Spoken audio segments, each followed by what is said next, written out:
To enable or disable mono audio in Samsung Galaxy S21, S21 Plus or S21 Ultra, open settings, swipe up home screen to access the art screen, and then select settings.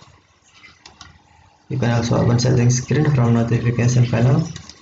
Swipe the notification panel and then the settings icon.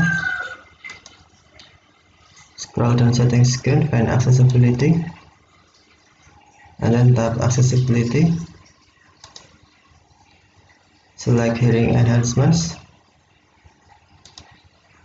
and then to enable mono audio, tap mono audio switch until blue, or to disable tap switch until black or until white.